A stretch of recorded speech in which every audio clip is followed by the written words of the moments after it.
Selamat siang rekan-rekan. Siang. Pak.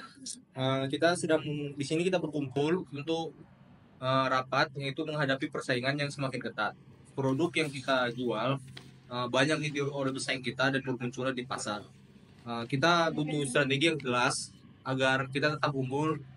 Ada usulan nggak dari rekan-rekan sekalian? Kalau menurut saya kita harus menonjolkan keunikan produk kita, Pak. Misalnya dengan meningkatkan kualitas, desain, dan layanan pelanggan. Strategi diferensiasi ini akan memperkuat loyalitas pelanggan. Saya mengerti maksud Olive, di mana tetapi kita juga harus realistis. Jika terlalu fokus pada diferensiasi, biaya produksi kita akan melonjak. Saya lebih mendukung strategi bayar rendah efisiensi produksi bisa membuat harga lebih rendah. Saya setuju dengan Esther, kita perlu memperhatikan efisiensi, tapi strategi biaya rendah saja itu tidak cukup.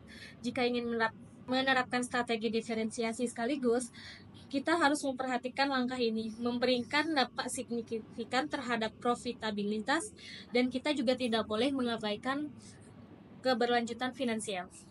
Tenang dulu, sebelum memutuskan strategi, sebaiknya kita analisis dulu nih kondisi pasar menggunakan global price force. Saya akan bantu menjelaskannya.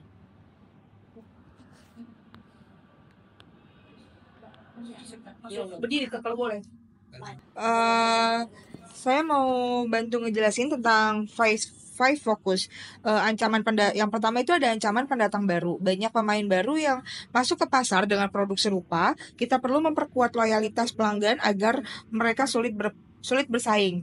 Lalu ada ancaman substitusi di mana produk alternatif bisa menggantikan produk kita. Kita harus terus berinovasi agar tetap relevan. Lalu ada kekuatan tawar pembeli di mana pembeli semakin kritis kualitas dan harga harus benar-benar sesuai harapan mereka. Lalu ada kekuatan tawar pemasok di mana pemasok bahan baku juga sering menaikkan harga. Mungkin kita perlu mencari pemasok alternatif atau membangun pesaing antar perusahaan.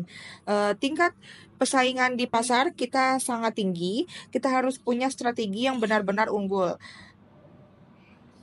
Nah, dari sisi inovasi itu, saya pikir bisa memanfaatkan pendekatan RBV. Perusahaan kita punya teknologi canggih dan tim inovasi yang kuat. Itu adalah sumber daya yang bernilai dan sulit ditiru oleh pesaing. Menarik ya dari diskusi kita ini.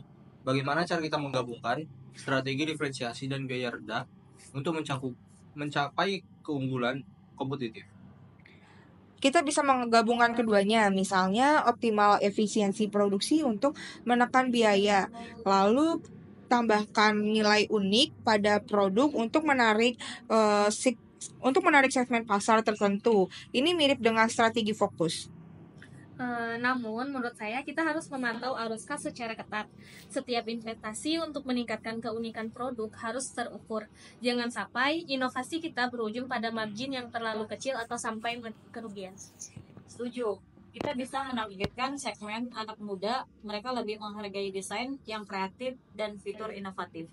Saya setuju juga, di mana dengan efisiensi ini, di produksi kita tetap bisa menjaga harga tetap kompetitif, bahkan dengan penambahan fitur baru. Kita juga bisa melakukan survei untuk memastikan bahwa fitur tambahan itu benar-benar relevan bagi pangsa pasar. Oke, baik.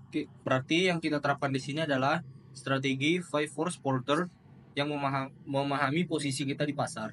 Lalu kita gabungkan strategi diferensiasi dan biaya rendah.